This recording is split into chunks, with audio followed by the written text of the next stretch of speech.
100वीं वर्षगांठ पर मोहन भागवत ने भाषण दिया। उन्होंने पहलगाम हमला, भारतीय सेना और अमेरिकी टैरिफ पर तीखी बातें कही। राष्ट्रीय स्वयंसेवी संघ के शताब्दी समारोह में नागपुर के रेशमबाग मैदान में संघ प्रमुख मोहन भागवत ने कई अहम मुद्दों पर विचार रखे। आइए हम जानते हैं कि आरएसएस प्रमुख मोहन भागवत ने क्या क्या अपने विचार रखे, किन किन मुद्दों को उन्होंने उठाया। पहलगाम हमला और भारतीय सेना की प्रतिक्रिया।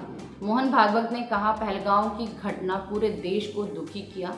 आतंकियों ने धर्म पूछकर पर्यटकों को गोली मारी। उन्होंने बताया कि सरकार और सेना ने ऑपरेशन सिंदूर के तहत करारा जवाब दिया। यह घटना एकता और सतर्कता का संदेश देती है। दोस्ती जरूर है, लेकिन सुरक्षा से समझौता नहीं। उन्होंने सेना की बहादुरी और निर्णायक कार्रवाई की प्रशंसा की। मोहन भागवत ने कहा कि इस घटना ने देश की एकजुटता और सच्चे अंतर्राष्ट्रीय मित्रों को उजागर किया है। अमेरिकी टैरिफ और स्वदेशी पर भी उन्होंने जोर दिया है। मोहन भागवत ने अमेरिका की टैरिफ नीति को व्यर्थ आधारित बताया।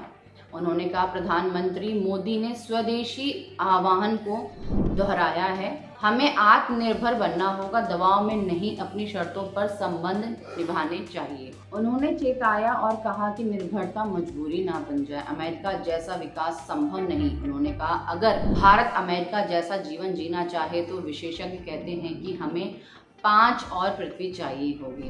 अब सवाल उठता है कि विकास कैसे होगा।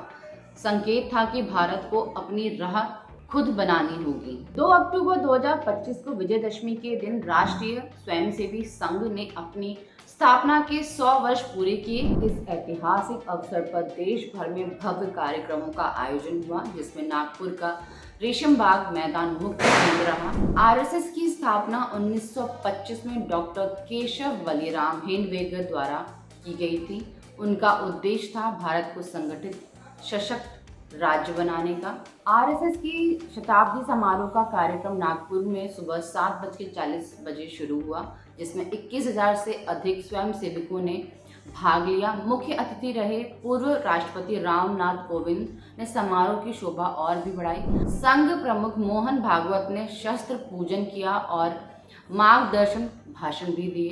प्रधानमंत्री नरेंद्र मोदी ने संघ के 100वीं वर्षगांठ पर विशेष डाक टिकट और ₹100 का स्मारक सिक्का जारी किया।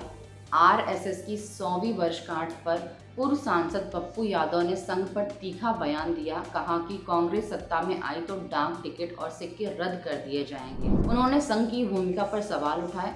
100 सालों में एक भी दलित, पिछड़ा या आदिवासी प्रमुख क्यों नहीं बना। धन्यवाद। हमारे साथ बने रहिए। हमारे चैनल को लाइक कीजिए, शेयर कीजिए और सब्सक्राइब कीजिए। जय हिंद, जय भारत।